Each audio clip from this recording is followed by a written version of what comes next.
On Sunday, April 28th, 2004, in North Bend, Washington, a trailer carrying 4 zebras was driving down I-90, heading toward Montana.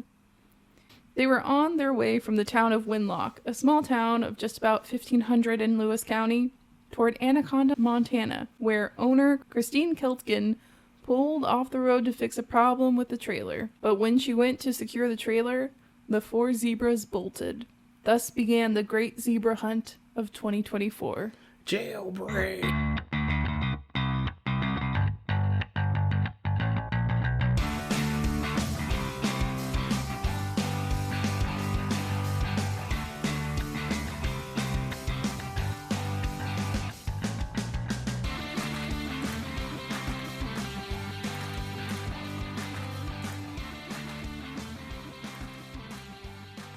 Welcome to What the Washington, a historical, social, and political tour of the weirdest state in the nation. My name is Michaela. And I'm Matt. And today we're going to be talking about what I just mentioned, the Great Zebra Hunt of 2024. That's what I'm calling it. Hunt for the red zebra. The Great Escape. The Great Escape. We love when animals get out. So this happened only a few months ago, and it's kind of, for me, it lives rent-free in my mind. I think about the zebra quite often. And surprisingly, a lot of people have not heard this story, even though it just happened and it was everywhere for me, personally. Couldn't escape it for like a week. But I spoke to someone recently, or I guess not recently, back when this happened, like maybe a few weeks later. I spoke to someone from North Bend who no longer lives in North Bend, but has family who still lives in North Bend. And I mentioned, oh yeah, the zebra just happened. And they had no idea what I was talking about. Wow. So it's very necessary that I tell you this very small piece of Washington history that I love. This is just like quintessential, like, small town Washington history. Like weird stuff that happens in Washington. All the time. I'm sure this has probably happened somewhere in like Nebraska. Probably also seems like a fitting place for this story to happen. But it's just very iconic. This is, from what I remember of this incident, it's a very Florida style story. But in Washington, which is very funny. It just feels so right. All right, so I'm gonna go ahead and get into it. So, Christine Keltgen, a 35-year-old nurse, bought 4 zebras for her 7-acre petting zoo in Anaconda, Montana. So, as I mentioned before, she was moving the zebras that she just literally, it sounds like she just bought them a few days before, to Anaconda, Montana from Lewis County. So, to do that, you're gonna take I-90. That's over the mountains. You're gonna through the valley, over the mountains, across the river. For those zebras. So she had been on the road for about 2 hours before she noticed that the floor mats of her trailer were flapping in the wind and dragging on the road. So they probably what happened, because this is a horse trailer, is they slid. There is a way for them to like slide out, so it's possible that they like weren't fully secure and slid out while she was driving. So she pulled over on exit 32 while going east on I-90 just before 2 p.m. on Sunday, April 28th. And that's when the scene of it happened. I would call it the scene of the crime, but it's not really a crime. The scene of the Great Escape happened. The Great Zebra Escape. So when she opened the trailer doors, all 4 zebras escaped, 3 of which were quickly recovered, 2 mares and a filly. Unfortunately, the fourth zebra remained at large. He quickly became infamous in the small community of North Bend and across the entire state of Washington. So that's the setup for our story today, folks. That's the intro. Matt, I know you know about the zebra because I was a big fan of the zebra when this happened. Huge. But I want to see what you remember. Do you remember the memes? What is your impression of the zebra? First of all, anytime there's an animal on the loose, even a predator, I will say, free the animal, let it go back to where it's from. The zebras, a creature from Africa. So I am especially sensitive to its... I don't exactly think the zebra would thrive in the Pacific Northwest. So I think it's interesting that it was going to Montana, which, I mean, on the face of it, Montana is a far better environment for zebra than Western Washington. But I remember seeing a bunch of social media about just, zebra hiding behind things, or zebra spotted in downtown Seattle, zebra spotted. Mm-hmm. And some of it was like, haha, and then other people were just like, let me jump in on this while it's going. The zebra got around the entire state. It was traveled everywhere. I will say for 2020's humor, it was one of the less obnoxious things that happened. Perhaps, and I was kind of the highlight of 2024. Yeah, I was gonna say for the 2020s, it's one of the most lighthearted jokes that we've had in a while. So I kind of was like, well, let the people have what they want. I thought it was funny. I like the idea that it's just like everywhere, because the people in North Bend, I'm guessing, just kept seeing this horse that's not a horse everywhere. Around. Yeah. And I know that's like rural, so I know that's like backcountry. Right, a small town. I'm just thinking about like anytime like where I'm from on the island has a bear, and people are like, there's a bear out, like just that kind of like gut impulse of like, I heard, or the elk that came across, where everyone was like, there's an elk on the island. Like, this is an animal that just doesn't belong here. It's a rarity. Yeah. For sure. Yeah. As we dive into the story, you are going to hear me maybe start to refer to the zebra as a few conflicting things. Basically, the zebra went by two names in the media. It was first identified as a stallion named Z, or Zed, if you're... Nope. Elsewhere in Canada, Australia. They bring up Zed. I'm like, what's that? Until it was later corrected to be a mare named Shug. Yeah, like sugar. Like Shug. Suge Knight. Yeah, exactly. Zebra. So I have a lot of questions about that. Mostly how was it misidentified as a stallion? Because it was misidentified originally by the owner. Wow. So my question, I have a few questions. Like, did she think it was a different zebra that was on the loose? So like, did she think it was actually the stallion that got on the loose and the mares were inside? But when she got to Montana, she realized that she had the stallion and one of the mares was on the loose. Like, is that how this happened? Wait a minute. You're telling me she got to Montana without realizing the... No, she knew the zebra was out. Oh, okay. But, like, what are you going to do? Stay there in North Bend with three other zebras? Really no, you're going to keep going. Right.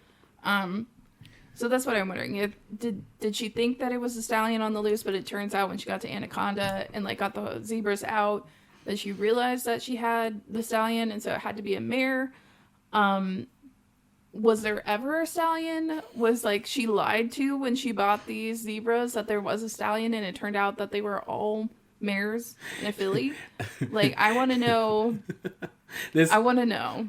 You're reminding me of the scene from Gladiator when Proximo, the guy who bought Maximus, is like, these giraffes are not breeding. Like, it's like, what's going on with these giraffes? Are they both female? Because like, how do you not know? Right. Because the thing is, if she was lied to and said one was a stallion and it wasn't, and she didn't figure that out until later, which I don't think that is what happened. I do think that it was probably the first one where she thought the stallion was still out, but it turned out it was one of the mares. Yeah. And she didn't realize until she was, like, able to settle down and, like, see what zebras she actually had. Right. Z the stallion. Right, because I don't know how you missed that anatomy, right? Like, if you've bought these zebras, how did you miss that this is not a stallion? You know what I mean? Like, that's hard to miss. Anatomically. Yeah. No, you're right. It's one of those things where when I first heard the story, I didn't realize that. I feel like a stallion would have been really more difficult to collect. Probably. I mean, she ended up being kind of difficult. She was already difficult. And I just think that if it was maybe more aggressive if it was a stallion, it would have had more problems, especially out in the when it feels like it's surrounded. Those zebras are very dangerous. There's a reason why we never domesticated zebras. Right. Anyway, this was an aside. This is all to say that you will hear sources refer to the zebra as both Z and Shug. And that's why. Because Shug is a name. It's so because the owner initially misidentified which zebra was out there. I'm going to stick to Shug, and I think I do that successfully throughout this. But just in case you hear me refer to it as two things, or some sources refer to it as two things, that is why. That's helpful. So we're back to the start of the story. Okay. The zebra was just chilling on I-90 for a bit there. I do have a video for Matt to watch, just to get an idea of like how these zebras, because initially all four of them were chilling. Mm-hmm. So if you watch that video, Matt, you'll see a few seconds in, there's some video of the zebras around Snoqualmie Pass. You see the mountain in the distance. It's just so scenic. Just look how cute they are. They're just standing in the middle of the road. These four zebras. It's fun. And you can see the little filly, how small she is. How cute. Cue the Lion King soundtrack. Yeah. That's so funny. They look so scared though. They're like, what in the world's they're going like, on? what's going on here? So as I said, this was in North Bend, so the community gathered to help contain the zebras to get them back. Namely, David Danton, who was a former bullfighter and rodeo clown, and his horse trainer wife, Julie Danton of Mount Vernon. I was going to say, this is literally what half of Western Washington is built for. I would say Eastern Washington, too. Like, this is like half the state's population is ready for this challenge. They happened to be driving in the area after spending a weekend on a ranch corralling cattle. So they just... I was just in the area. I wrote here, these are the least surprising people to be in this area. I was in the neighborhood. It like said with like love. I imagine the community of North Bend, the horse to human ratio is pretty high. Like this is, and that's true of like most of like rural places in Northwest Washington. Right. Like the fact that there was like a horse trainer and a former bullfighter / rodeo clown just in the area is like the probability of that is so high in Washington. And the least shocking, honestly. Especially out there. The least shocking. If that feels like something that I wouldn't even wince at, you know? No, like just like, oh yeah, duh. Like, sorry, if I was there, I also could probably help corral these zebras. Right. As a former horse girl. Right. So. You have it in you. So they ended. This is Nick Fury. I'm putting a team together. Right. So the wranglers made a corral out of rope, metal panels, and a garden hose to get the zebras into a pen at a nearby horse farm.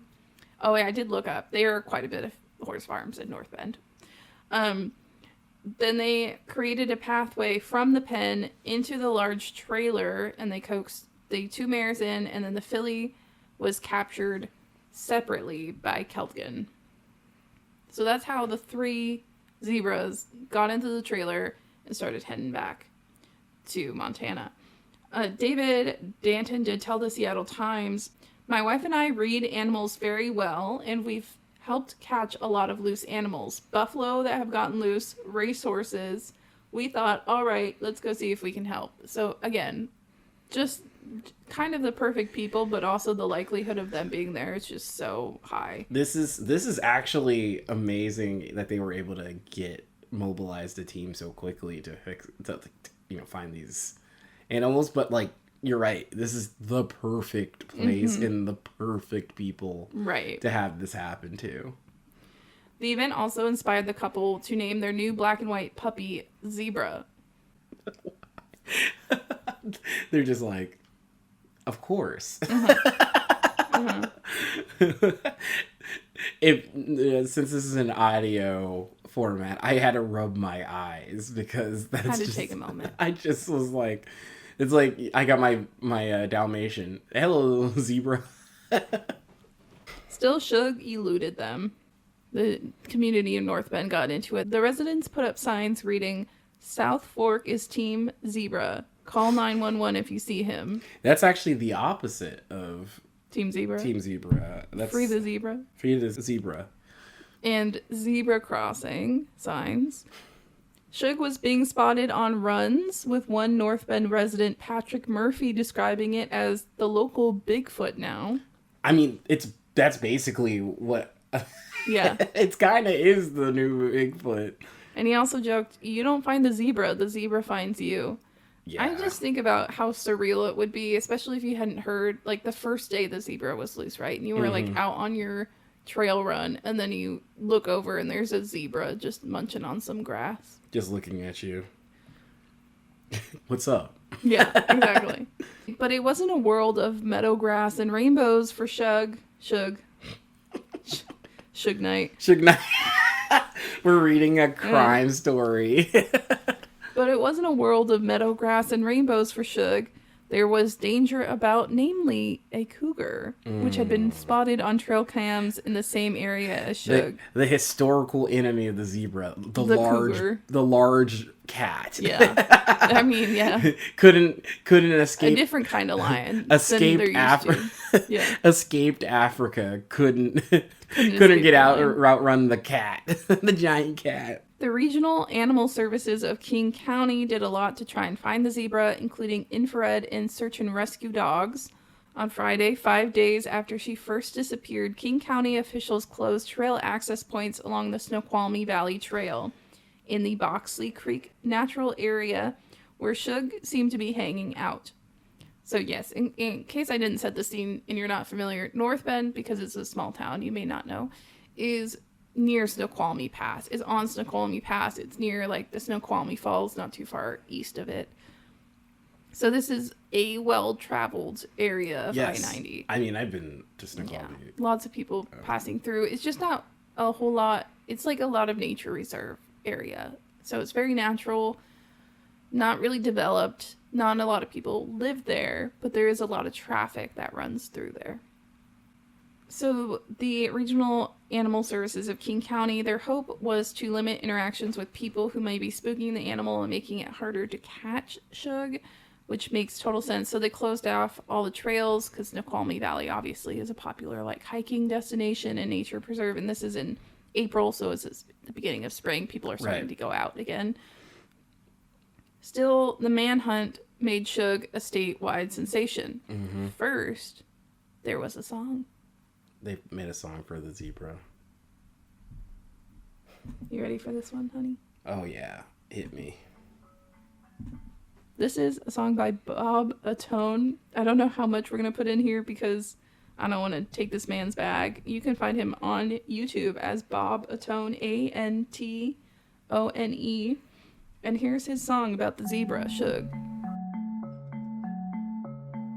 There's a herd of wild zebras running loose in my fragile mind. There's a herd of wild zebras running loose in my fragile mind. Rodeo clown brought them down, but there's still one lost and left outside.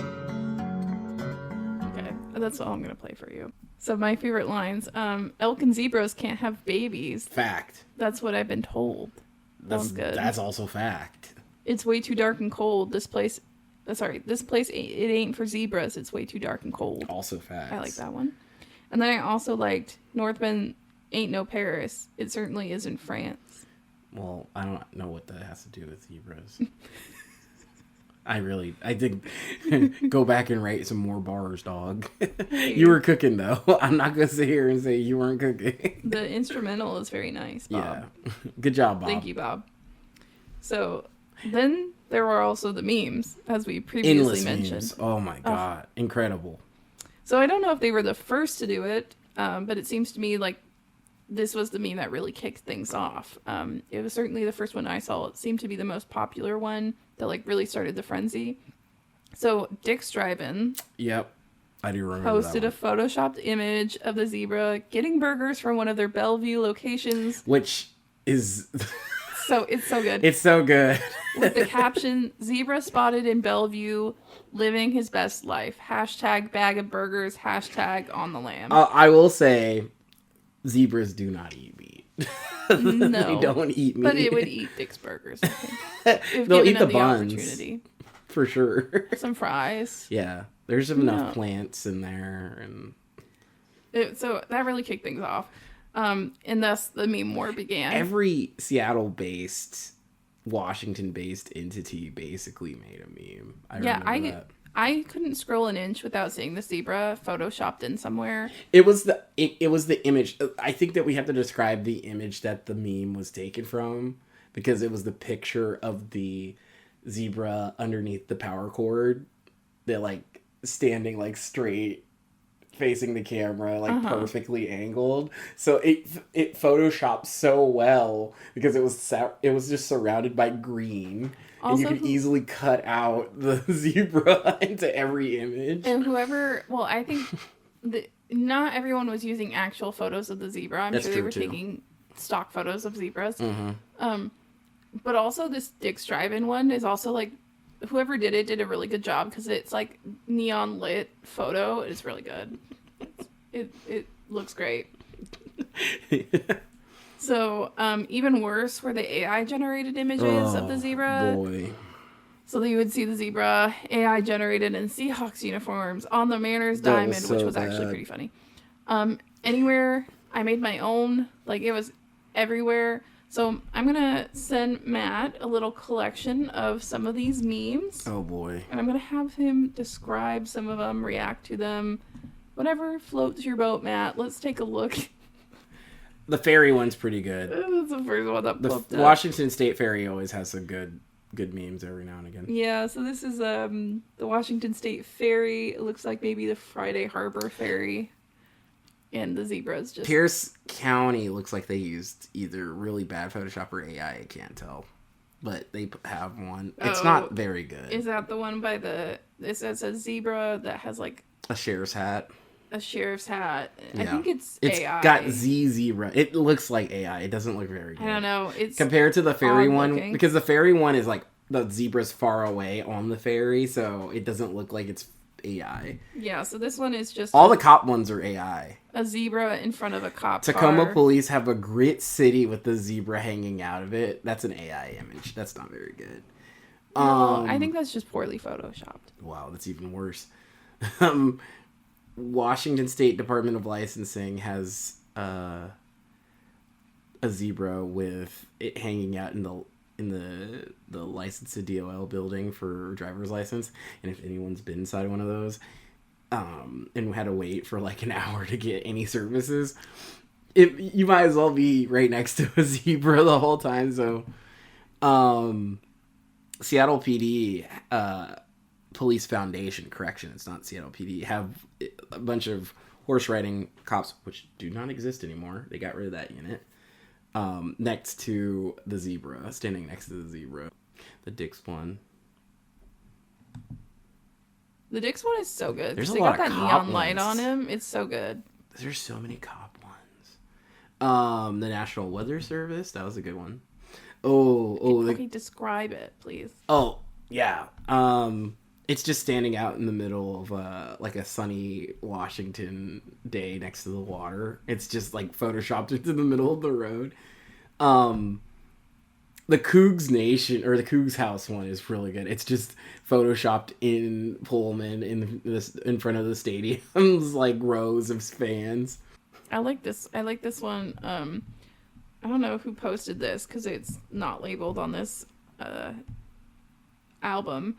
But it looks like maybe a East Side Fire team posting their lights on and the zebras running away from them. I think that one's funny. Yeah, that's really good. The Salmon Run. The Salmon Run is that's so funny. I'm so glad the Mariners did this. The Mariners have one with the Salmon Run, which is a hilarious thing they do every game, every home game. But it being photoshopped into like, looks like right field. Yeah. Looks so funny. It's so true. I would love to, if someone on the Mariners If someone on the Mariners marketing team happens to listen to this podcast, please let us do an episode on like how you created the salmon race. And, It's like, so funny. the iconic imagery of the salmon race, because I love the salmon race. Yeah, it was great. Those are all good, but the Mariners one's the best in my opinion. Let me look through them real quick and see if there's... Oh, there's one. I think this is by Great Wolf Lodge, where it's an indoor water park and the zebra's riding down it. That one's pretty good. There's some with the zebra on a treadmill, the zebra rock climbing. It's so much fun. So anyway, so those were going around of everybody claiming to see the zebra, posting their meme. It was everywhere, literally everywhere, unescapable. It was fun. It lasted full 6 days because the zebra was on the run for full 6 days. So after 6 days and many memes later, Shug was finally captured and driven to safety. It was driven to Montana, where presumably she's living her best life on a petting zoo. That's what we like to hear. And that's sort of the end of the tale, but it's a nice little community builder for Washington. I had a great time. I feel like it's something we'll say, like, remember when the zebra was on the run for a whole week in this tiny town of North Bend, and then a cougar was almost there and ate it, or a cougar was there and almost Spotted ate it. in the area, yeah, for sure. That was wild. You know, it was like a little pocket of like niche internet community building. It's quite fun. Every town in Washington, I'm pretty sure, at one point or the other, has some animal mythology. Yes. Because I know, yeah, of some kind, because like I said earlier, I lived on an island that doesn't have any bears or wolves, but when a bear swam across the channel, everyone was like losing it. Mm-hmm. And then when an elk moved on from the mainland, from Skagit County into our area, everyone started losing it. And I know here in Bellingham, we had a cow on the loose. We did. She was so cute. She was precious. She was on the loose for like a whole month. Yeah, Mabel, more than a month. The cow. Mabel the cow. Look her up. Icon. Yeah, she was like right in her backyard, basically. I feel like there must be like small. I mean, I know there is. Like the zebra, I'm sure animals getting loose like this and staying on the run for a few days is like not uncommon. Mm-hmm. I think the zebra is unique because it's a zebra. Yes. And so it's worth. It's memorable. Yeah, more than like a loose cow. Right. We'll talk about it more, but this is a pretty short episode. It's like just giving you like this. It's not. There's not a whole lot to this story. Like when you boil it down, it's like a zebra got loose and then was on the run for 6 days. So, and then there were a bunch of memes about it. Like that's what it boils down to. Stuff. But I need people to know about this story, this little pocket of niche history, because I want to refer to the zebra, and I want you to know what I'm referencing when I refer to the zebra. And also, this is just like peak. Like this is what the Washington is like inspired by, like why we created this podcast is so we could talk about this weird stuff. Right. Like that's why it's called The Weirdest State Right. of the Nation. We love history. We love all that stuff. But sometimes it's just about the weird stuff. The little niche things like this, Bikini Baristas was one that's like so unique. I mean, now it's grown, but like uniquely Washington stuff. When we moved here about the same time. That didn't exist when we moved here. Bikini Baristas? Yeah. No. And that was so common here. I was just like, I don't know if this is... Yeah. So, yeah, there's some... just talking about what we do at our baseball games. We have a salmon run during our baseball games. Run? I mean, like, the concept of, like, a mascot run is not new. Unique, but the salmon run is so good. It's my favorite part of a Mariners game. And everyone hoots and hollers. It's one of the, like... unifying factors at a Mariners game is like everyone just being like, oh, go never take away the salmon. I want to be relevant enough to be able to be one of the salmon in the salmon run. Local celebrity, or just like find someone who like I know that works for the Mariners. I gotta have some sort of connection eventually to the Mariners. It's stuff like that. It's those little things where like local little legends, weird stuff. Mm-hmm. in my hometown, the Little Caesars got ran into like 3 times in a row in less than like 5-year period. Which is probably not worth talking No, about. it's not. But, you know. But it's just like the fact that those kinds of things happen. And it wasn't, those were, each time it was not malicious intent. It was just like an old person who shouldn't have been driving. Yeah. But it's like local lore. Yeah, it's local you know? lore. And it's good stuff. It's funny. This is like local lore that just made it big. Right. But, you know, Sasquatch, I would love to do a we're going to talk about Bigfoot a Bigfoot episode. Because for sure. it is kind of a defining weird guy feature of Washington. Right. But I'm excited, and I'm glad, first of all, Happy New Year to our listeners. Oh, yeah. This is the newest of the year. First episode of the year. And very excited to be back and dig into more stuff and more stuff like this. That's just fun. Mm-hmm. I'm doing more sports stuff. Yeah, so is your next episode going to be the Super Bowl loss? The first Super Bowl loss. The first Super Bowl loss. The first Super Bowl and the first Super Bowl loss. Incredible times. Truly stolen from us. And maybe we can reach out to the Whale Museum. Yeah, I think that wouldn't be a weird thing to do. I'm actually excited and really glad. I know that we talked a little bit about it in your Nancy Drew episode, but we did go to the Whale Museum that the Whale Museum is based off in the Nancy Drew game. I do love that. I know, I loved it. It literally had the games that it was like almost exactly the same. I was one like, for one stole that. It was great though. I was literally like, oh wow, this is basically the game. Write that down. Remind me to ask if we ever talk to the Whale Museum people to ask them the lore of the Nancy Drew game. Yes, because it's intertwined with like the game. Like that is a big part of the game. I'm gonna be like, how do you feel? Spoilers. How do you feel that they made the like bad guy of this game the runner of the Whale Museum guy? How do you feel about that? It's gonna be such a good one interview question dedicated to a Nancy Drew game to a person who's like a marine biologist. Some other things we have on the docket for this season coming up. I'm supposed to do Colton Harris more next. I guess I'm signing up for that. Oh boy. We'll see if it becomes a larger episode than I can That's a real write in 2 weeks, but yeah, that might be a 2-parter or something like that. We might be deep diving if this was like my easy episode, that's going to be like my big deep one. Right. We also want to talk about duck tours. We do want to talk about duck tours. Boats. Oof. Whoa. Oof. Oh man. The troll installations, which we're actually planning a little excursion to. Which reminds me that if you want to follow us on Instagram, we now have an Instagram. It's What the Washington. You can find us there. We're gonna be posting some behind the scenes stuff, like us on our little adventures when we go visit. We recently went to the McMillan Mausoleum from our first episode.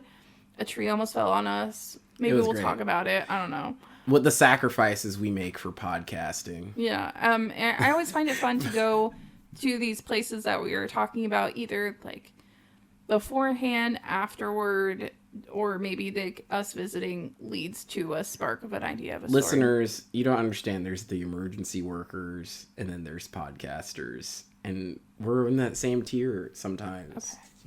Okay. We almost got literally crushed. Oh yeah, we had a tree almost fall on us, but it was our own fault for going. Yeah, it was the windiest day of last year, so it was pretty windy. It was pretty bad, and the trip to San Juan County was rough, and the trip back. Oh, the trip back was like, oh. We had, what do you call it? Seasickness like a day and a week after, just because of how hard the ferry rocked back and forth. It gave me full vertigo. Yeah, we were not doing good. All right, well, those are some previews. We have yet to write the script, so who knows how that will change. But yes, follow us on Instagram. Share with your friends. Word of mouth is so good for us. Thank you. This is such a niche podcast. I understand. We're really asking people to care about such a niche topic, but it's fun. And I think that if you don't live in Washington, you can at least hear like these weird stories that are fun. I don't know. I think I would be I'm about to interested. jump up on the mic and scream, I command all Washingtonians to share it with at least 2 of your non-Washingtonian friends. You can give us a rating if you haven't done so already. You can do that on, I think, any platform you're on, but Spotify and Apple Podcast especially. I think that's it for my like long promotion spiel that hopefully you listen to at the end of these episodes. You might have clicked off by now. We could be talking to no one.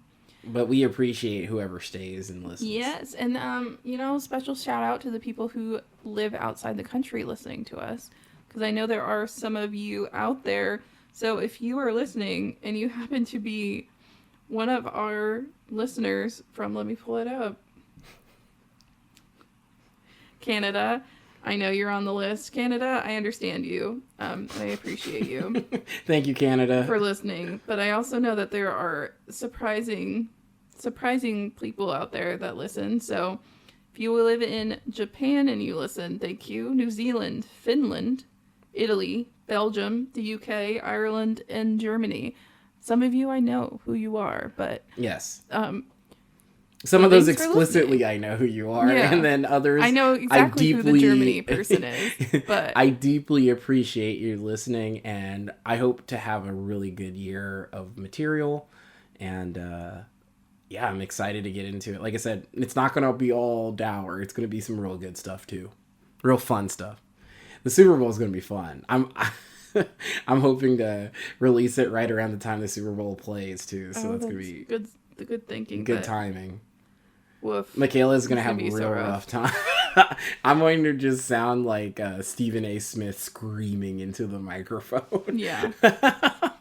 We're close to 1,000 downloads in total for our podcast. So, again, spread the word. Yeah, thank you. We'll get there soon. It's been a great year, and we appreciate you all. So, let's look forward to 2025. And we'll talk to you next time. See ya. Bye.